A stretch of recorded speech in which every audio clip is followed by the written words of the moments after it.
Assalamualaikum warahmatullahi wabarakatuh. Perkenalkan, nama saya Evi Budi Rahayu. Saya dari kelas 2A, Program Studi Kesehatan Masyarakat. Di sini, saya akan menjawab tugas ujian tengah semester mata kuliah Promosi Kesehatan. Baik, soal yang pertama, apa yang dimaksud dengan Ottawa Charter? Jadi, Ottawa Charter atau Piagam Ottawa merupakan hasil dari konferensi internasional pertama mengenai promosi kesehatan yang diselenggarakan oleh Organisasi Kesehatan Dunia (WHO). Konferensi tersebut adalah sebagai suatu respon terhadap harapan masyarakat dari seluruh dunia akan pergerakan bidang kesehatan masyarakat yang baru. Promosi kesehatan menurut Ottawa Charter adalah proses memampukan masyarakat untuk memelihara dan meningkatkan kesehatan mereka. Selanjutnya, soal yang kedua, di mana dan kapan konferensi Ottawa dilakukan? Jawabannya, konferensi Ottawa Charter diselenggarakan pada 21 November tahun 1986 di Ottawa, Kanada.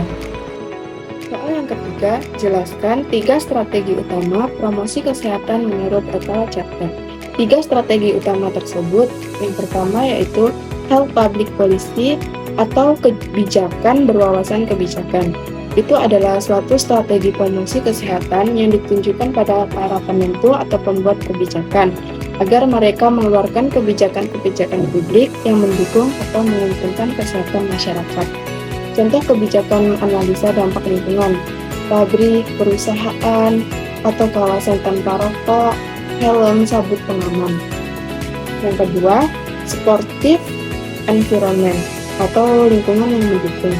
Strategi ini ditujukan pada para pengelola tempat umum, termasuk pemerintah kota, agar mereka menyediakan sarana prasarana agar terciptanya perilaku sehat bagi masyarakat atau pengunjung tempat umum tersebut. Contoh, penyediaan fasilitas di tempat-tempat umum, pojok asi, atau tempat konseling remaja. Yang ketiga, reorientasi pelayanan kesehatan. Strategi promosi kesehatan, reorientasi pelayanan kesehatan melibatkan penyelenggara atau penyedia layanan kesehatan seperti pemerintah dan swasta, serta masyarakat yang secara bersama-sama menciptakan pelayanan kesehatan terbaik. Para penyelenggara pelayanan kesehatan, baik pemerintah maupun swasta, harus melibatkan bahkan memberdayakan masyarakat agar mereka juga dapat berperan bukan hanya sebagai penerima pelayanan kesehatan, tapi juga sekaligus sebagai penyelenggara pelayanan kesehatan. Jelaskan 3 sasaran promosi kesehatan menurut Ottawa Charter. Yang pertama, sasaran individu. Promosi kesehatan dapat ditujukan secara langsung kepada individu untuk mengubah perilaku dan keputusan kesehatan mereka. Ini melibatkan pemberian informasi, pendidikan, dan dukungan kepada individu untuk mengadopsi gaya hidup sehat, mengatasi faktor risiko pribadi, dan mengambil langkah-langkah preventif untuk menjaga kesehatan mereka sendiri. Sasaran individu dapat mencakup pendekatan seperti konseling kesehatan, program penghentian merokok, atau edukasi tentang diet sehat. Yang kedua, sasaran kelompok. Promosi kesehatan juga dapat ditujukan kepada kelompok-kelompok sosial tertentu, seperti keluarga, komunitas, atau tempat kerja. Sasaran kelompok ini melibatkan intervensi yang dirancang untuk mempengaruhi perilaku dan norma sosial, serta membangun dukungan sosial dan lingkungan gaya hidup sehat, contohnya seperti program olahraga dan kampanye kesehatan di tempat kerja. Yang ketiga, sasaran massa.